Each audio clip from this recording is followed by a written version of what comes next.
1 जुलाई 2021 से आपकी जिंदगी से जुड़े कई नियमों में बदलाव आने वाला है। इनमें बैंक, इनकम टैक्स और लाइसेंस से जुड़े कई नियम हैं। इस वीडियो में विस्तार से समझते हैं कि कल से क्या क्या बदल रहा है।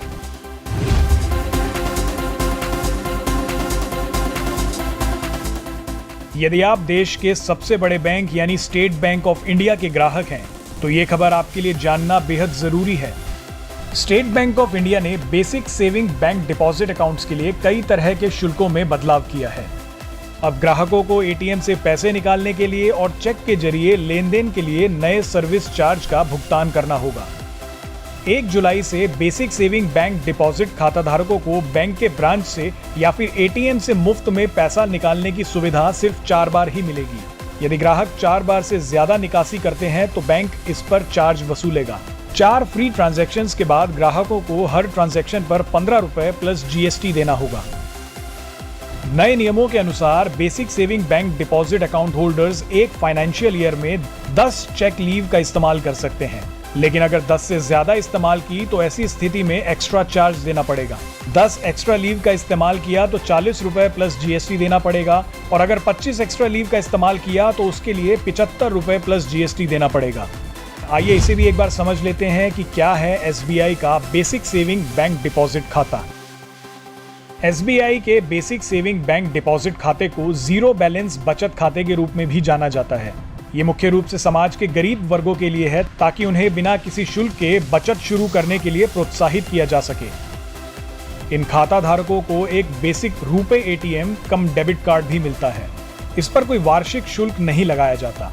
इसके साथ ही निष्क्रिय खातों को सक्रिय करने के लिए बैंक कोई शुल्क नहीं लेता। खाता बंद करने का शुल्क भी नहीं वसूला जाता है।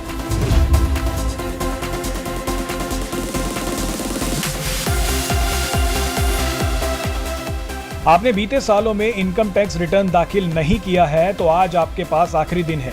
इसके बाद 1 जुलाई से आपसे ऊंचा टीडीएस वसूला जाएगा, जो कि रेगुलर से 2 गुना ज्यादा है। इसलिए बेहतर होगा कि आज और अभी अपना इनकम टैक्स रिटर्न भर दें। हालांकि टीडीएस रिटर्न दाखिल करने की डेडलाइन इनकम टैक्स डिपार्टमेंट ने बढ़ाकर 15 जुलाई 2021 कर दी है, लेकिन ऐसे लोग जिन्होंने लगातार 2 सालों से अपना टीडीएस दाखिल नहीं किया है और टीडीएस की रकम 50,000 रुपए या उससे ज्यादा है, तो उनके लिए आज आखिरी मौका है। 1 जुलाई से आईटीआर दाखिल नहीं करने वाले लोगों के लिए टीडीएस की दरें 10 से 20% होगी, जो पहले 5 से 10% थी।